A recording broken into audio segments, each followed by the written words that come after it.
আগামীকাল 15ই আগস্ট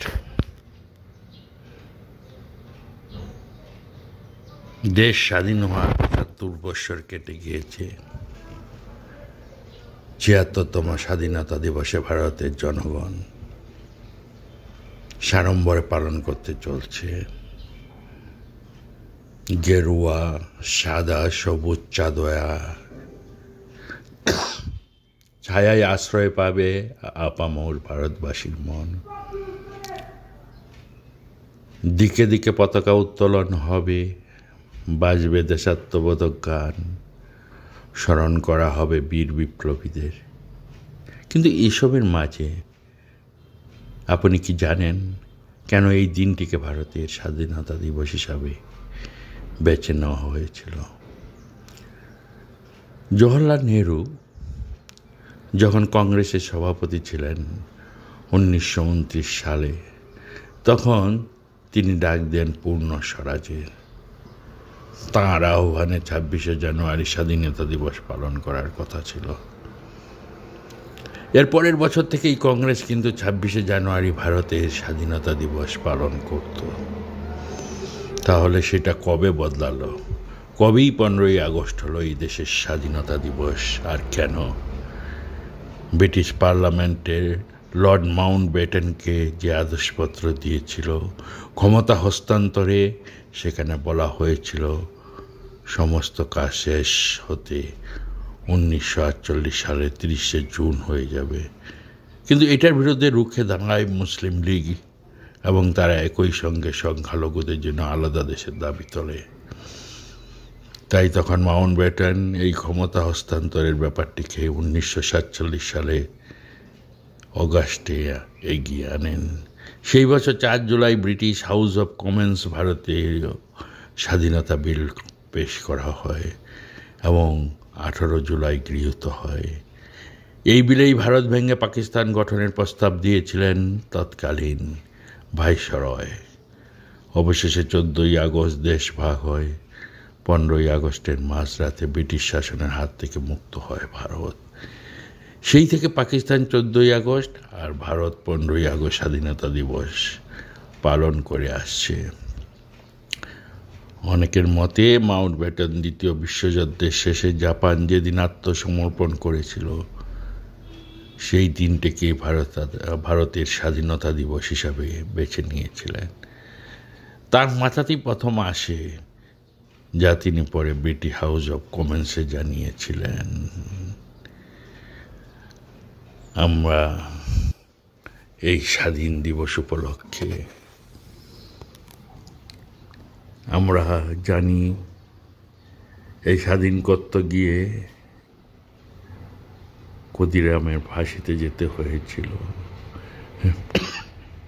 যেতে হয়েছিল অনেক মনীষীদের, যেতে হয়েছিল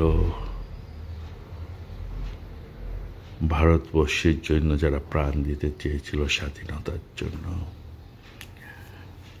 আমি আন্দামানে যাওয়ার সৌভাগ্য হয়েছিল। দেখছিলাম আন্দামানে সেলুলার ছেলে কয়েদিদের কিভাবে কষ্ট করে রাখত, আর কিভাবে স্বাধীনতা দেশের জন্য মানুষ উৎসর্গিত করেছে নিজেদের প্রাণ, নিজেদের বাড়ি ঘর ছেড়ে ত্যাগ করেছে।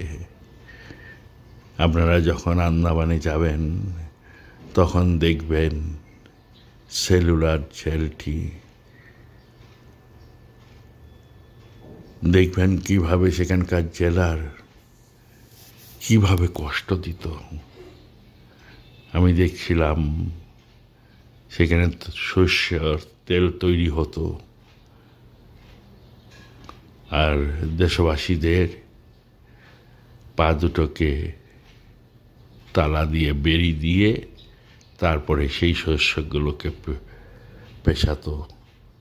আর যদি না পিষতে পারত, ছিল চাবুকের বাড়ি।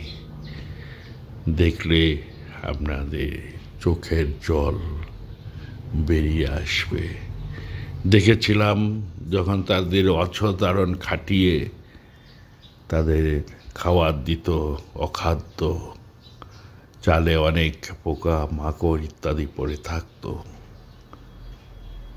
তবুও দেশবাসীর জন্য তারা এই দ্বীপান্তরে চলে পাঠিয়ে দিত। আমরা গেছি যারা যারা দেশদ্রোহীদের মানে অর্থাৎ যারা যারা স্বাধীনতা দেওয়ার জন্য ত্যাগ করেছিল,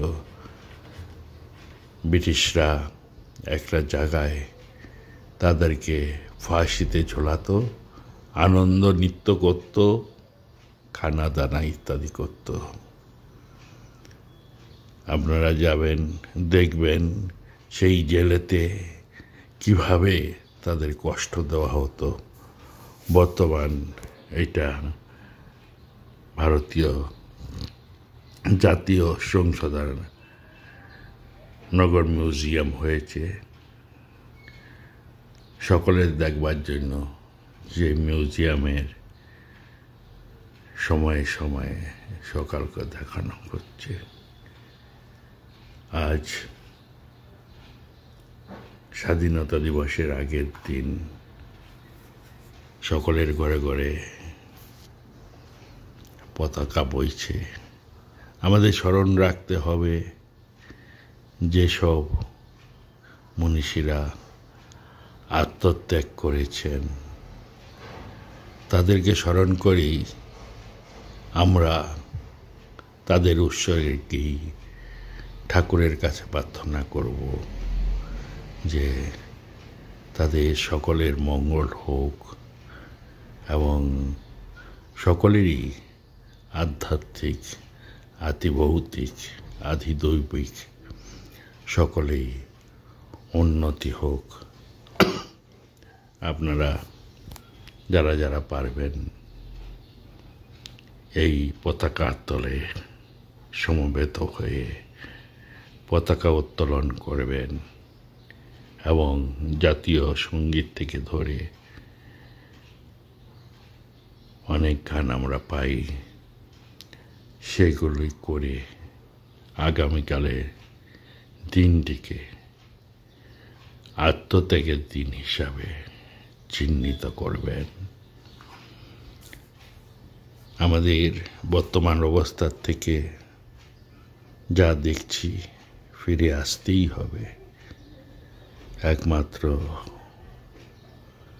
ঠাকুরকে ধরে ঠাকুর মা স্বামীজির কৃপায় প্রার্থনা করব সকলের শুভমতি হোক এবং আপনারা সকলেই সকলের মঙ্গল কামনায় ঠাকুরের কাছে প্রার্থনা করবেন। তাই আগামী দিন 15ই আগস্ট স্বাধীনতা দিবস উপলক্ষে সকলকে জানাই আন্তরিক প্রীতি, শুভেচ্ছা ও ভালোবাসা। আগামীকাল সকালে আমাদের ছাত্ররা পতাকা উত্তোলন করবেন আশ্রম প্রাঙ্গণে, ডিসপেন্সারিতে উত্তোলন করবেন স্বামী দিব্যলোকানন্দজি মহারাজ এবং বিসিসিতে উত্তোলন করা হবে আমাদের 9টার সময়। সেখানে স্বামী বেদেশানন্দ এবং স্বামী দিব্যস্বরূপানন্দ মহারাজ থাকবেন। তারপরে আমাদের যেতে হবে,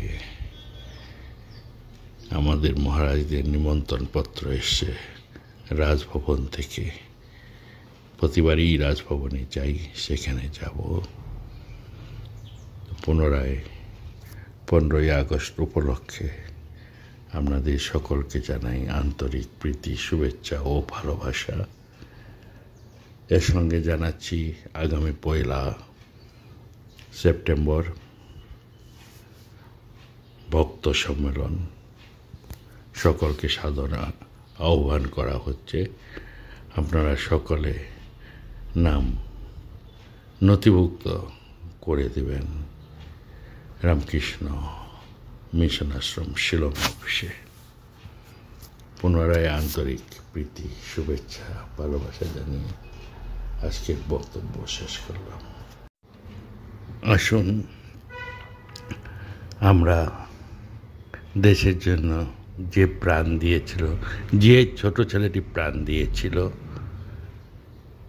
তার একটি গান আপনাদের কাছে উত্থাপন করছি। ঘুরে আসি, একবার বিদায় দে মা, ঘুরে আসি। হাসি হাসি পরব ফাঁসি, দেখবে ভারতবাসী। আমি হাসি হাসি পরব ফাঁসি, দেখবে ভারতবাসী। একবার বিদায় দে মা, ঘুরে আসি।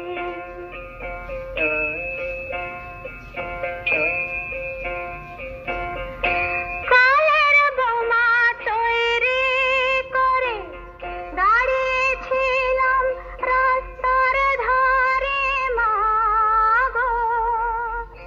বড় লাটকে মারতে গিয়ে মরলাম আর এক ইংল্যান্ডবাসী। একবার বিদায় দে মা, ঘুরে আসি।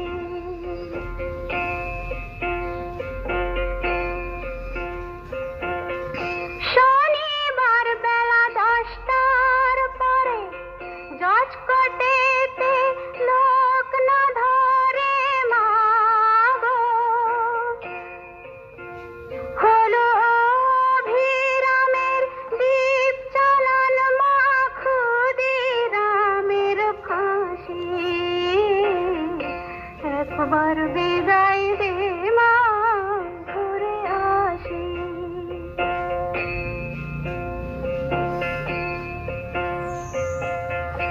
বারো লক্ষ 33 কোটি রইল মা তোর বেটা বেটি মা গো।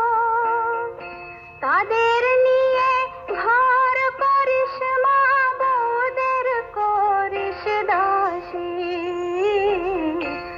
একবার বিদায় দে